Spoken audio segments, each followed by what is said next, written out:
그대여. 오늘 밤 잠들기 전에 딱 한 번만 생각해 보십시오. 왜 하필 그 사람이었을까요? 수억 명의 사람 중에서 왜 그 눈빛을 가진 사람이 내 곁에 앉아 있을까요?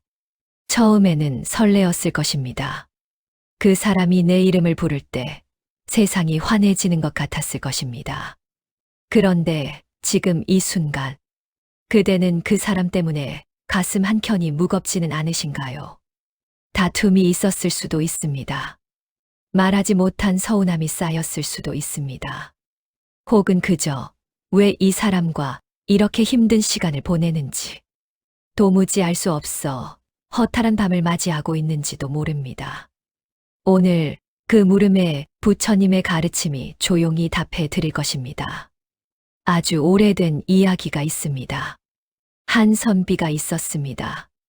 그의 이름은 도원이라 합니다.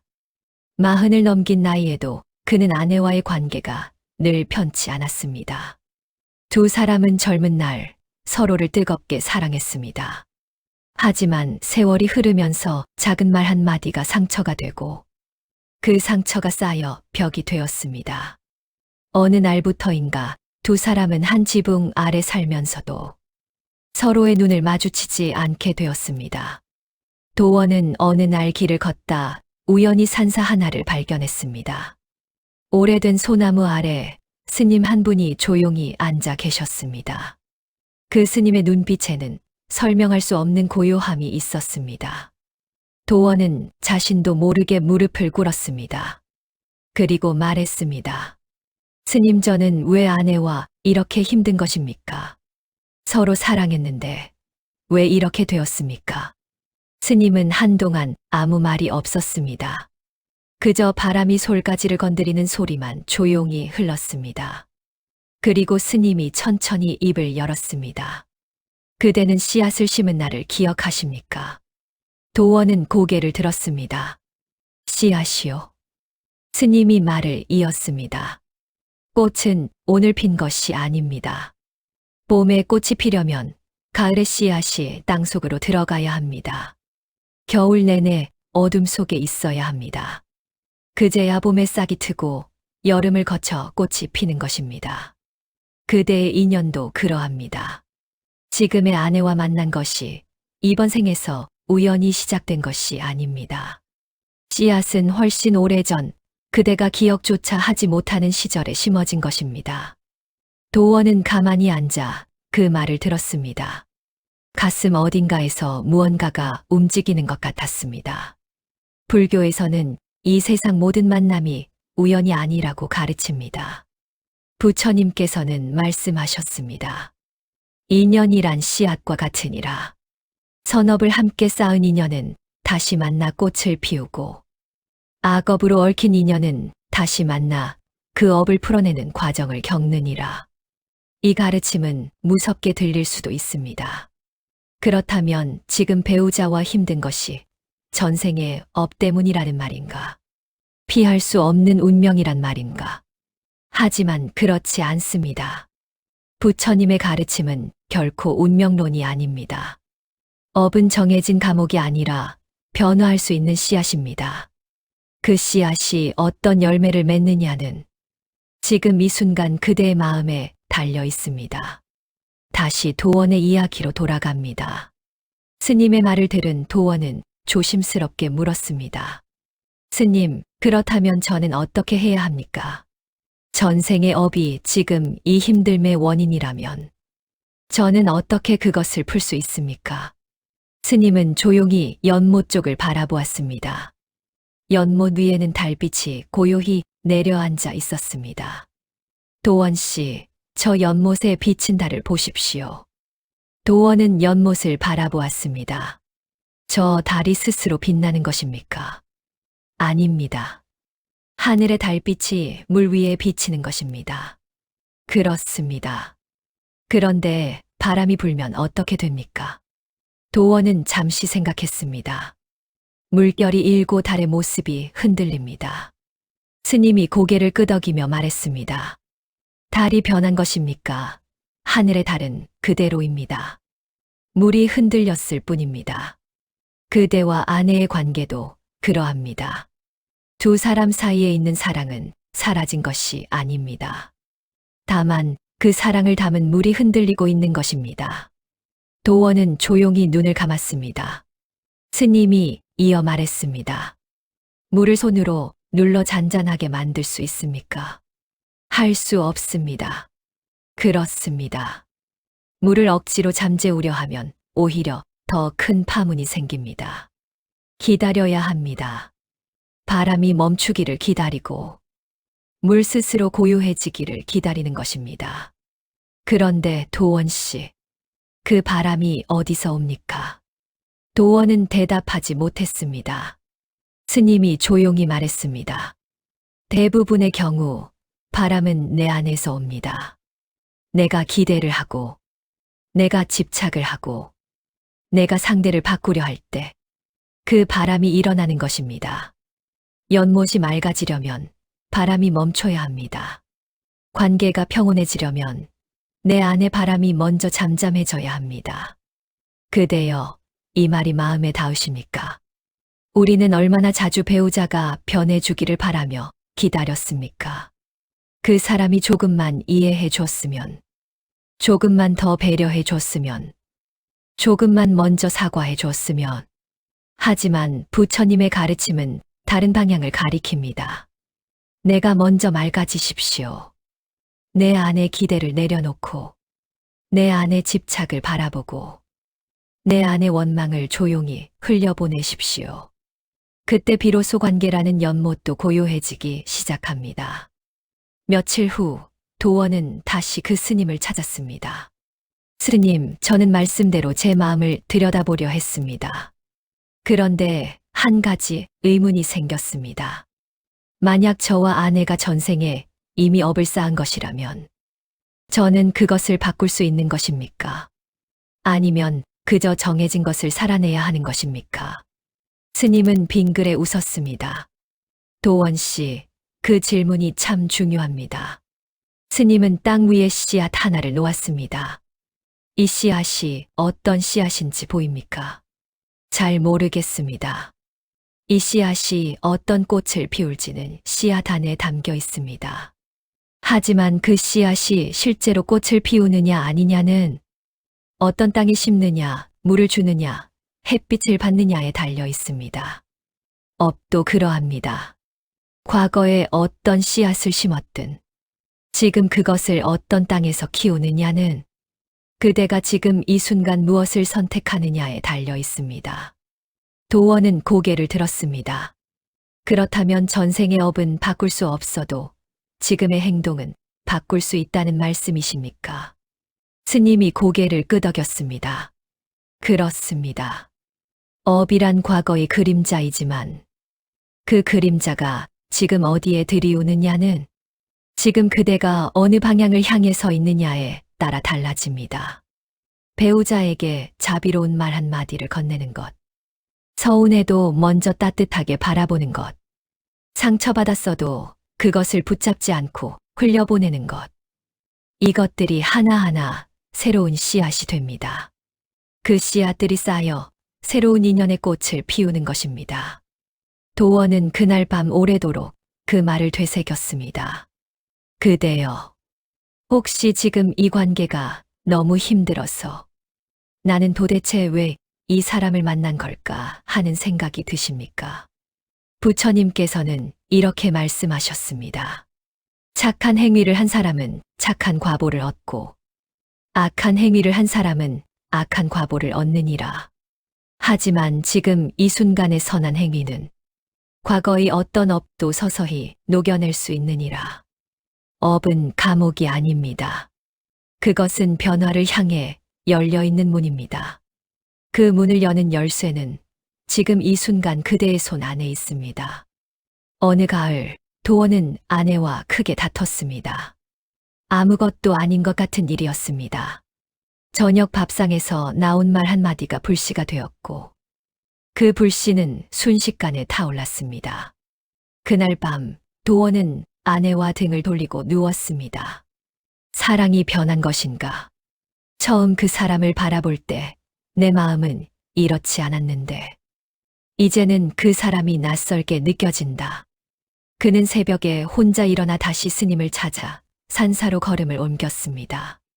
스님, 사랑은 변하는 것입니까? 스님은 고요한 눈으로 그를 바라보았습니다. 도원 씨, 물 한 잔을 보십시오. 스님은 맑은 물 한 잔을 내밀었습니다. 이 물이 맑습니까? 네, 맑습니다. 스님은 그 안에 흙 한 줌을 넣었습니다. 물이 흐려졌습니다. 이제 물은 어떻습니까? 흐려졌습니다. 물이 바뀐 것입니까? 도원은 잠시 생각했습니다. 물 자체가 바뀐 것은 아닙니다. 흙이 섞인 것입니다.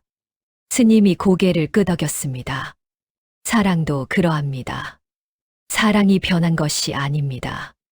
집착이라는 흙이, 기대라는 흙이, 원망이라는 흙이 쌓인 것입니다. 흙이 가라앉으면 물은 다시 맑아집니다. 집착을 내려놓으면 사랑은 다시 보입니다. 도원의 눈이 촉촉해졌습니다. 스님이 조용히 이어 말했습니다. 부처님께서는 말씀하셨습니다. 진정한 사랑은 조건을 붙이지 않는다고. 내가 배우자에게 기대하는 것이 많을수록 그 기대가 채워지지 않을 때 실망도 커집니다. 하지만 그 사람을 있는 그대로 바라볼 수 있을 때 사랑은 더 이상 조건에 흔들리지 않습니다. 도원은 집으로 돌아와 아직 잠들어 있는 아내의 얼굴을 바라보았습니다. 주름이 늘었습니다. 머리카락에도 흰 것이 섞였습니다. 그리고 그 얼굴 위에 처음 그 사람을 바라보던 날의 설렘이 희미하게 남아있는 것을 느꼈습니다. 변한 것은 사랑이 아니었습니다. 그는 그것을 처음으로 알았습니다. 그대여, 혹시 그 사람을 보며 사랑이 식었다고 느끼십니까? 한번 가만히 들여다보십시오. 사랑이 사라진 것인지, 아니면 기대와 집착이 쌓여 그 사랑이 보이지 않는 것인지. 연꽃은 진을 속에서 피어납니다. 맑은 물에서 피는 꽃이 아닙니다. 삶의 무게와 관계의 갈등 속에서도 그 안에 꽃 한 송이가 살아 있습니다. 그것을 보는 눈이 열릴 때 비로소 그대는 그 사람을 다시 만나게 됩니다. 겨울이 오고 도원은 또 한 번 마음이 무거워지는 일을 겪었습니다. 이번에는 아내가 한 말이 깊은 상처를 남겼습니다. 아무리 시간이 지나도 그 말이 가슴 속에서 지워지지 않았습니다. 그는 다시 산사를 찾아 스님 앞에 앉았습니다. 스님, 저는 용서하려 합니다. 그런데 용서가 되지 않습니다. 이것이 제가 아직 수행이 부족한 것입니까? 스님은 조용히 그를 바라보았습니다. 도원 씨, 용서는 강제로 되는 것이 아닙니다. 그렇다면 어떻게 해야 합니까? 스님이 말했습니다. 그 상처를 계속 품고 있으면 어떻게 됩니까? 도원은 잠시 생각했습니다. 계속 마음이 무겁습니다. 그 사람을 볼 때마다 다시 아픕니다. 그렇습니다. 그 상처를 붙잡고 있는 것은 상대를 벌하는 것이 아닙니다. 그대 자신을 벌하는 것입니다. 부처님께서는 말씀하셨습니다. 용서는 남을 위한 것이 아니라 나를 위한 것이라고. 내가 용서하지 않는 한 그 상처는 내 안에서 계속 자랍니다. 도원은 고개를 끄덕였습니다. 하지만 여전히 의문이 있었습니다. 그렇다면 상대가 계속 같은 잘못을 반복해도 용서해야 합니까? 스님이 고개를 천천히 저었습니다. 용서는 무조건 참는 것이 아닙니다. 용서는 그 사람을 이해하는 것입니다. 상대가 왜 그런 말을 했는지, 그 안에 어떤 두려움이 있는지, 어떤 상처가 있는지를 들여다볼 때 미움은 서서히 자리를 내어줍니다. 연민이 미움의 자리를 채우기 시작할 때 그것이 진정한 용서의 시작입니다. 도원은 그날 밤 조용히 앉아 아내에 대해 생각했습니다. 그 사람도 상처가 있었습니다. 그 사람도 힘든 날이 있었습니다. 자신을 향해 던진 말이 사실은 그 사람 안에서 오래된 고통에서 나온 것인지도 몰랐습니다. 그 생각이 드는 순간 가슴 속에서 무언가가 조금씩 녹아내리기 시작했습니다. 그대여, 아직 용서가 되지 않는 것이 있습니까? 억지로 하려 하지 마십시오. 다만 이 한 가지만 시도해 보십시오. 그 사람이 왜 그랬을지를 딱 한 번만 그 사람의 자리에서 생각해 보십시오. 그 한 번의 시도가 수십 년 쌓인 벽에 작은 틈을 냅니다. 빛은 그 틈 사이로 들어옵니다. 봄이 돌아왔습니다. 도원은 아내와 함께 뒤뜰의 텃밭을 일구기 시작했습니다. 그 어느 해보다 조용한 봄이었습니다. 큰 말이 없어도 둘이 나란히 앉아 씨앗을 심는 그 시간이 도원에게는 전에 없이 따뜻하게 느껴졌습니다. 어느 날 저녁 아내가 말했습니다. 당신 요즘 많이 달라졌어요. 도원은 빙그레 웃었습니다. 그래요? 아내가 잠시 멈추었다가 말했습니다. 예전에는 내가 뭘 해도 불만인 것 같았는데 요즘은 그냥 편해요. 당신 옆에 있으면. 도원은 그 말을 듣고 오래 침묵했습니다. 스님의 말이 떠올랐습니다.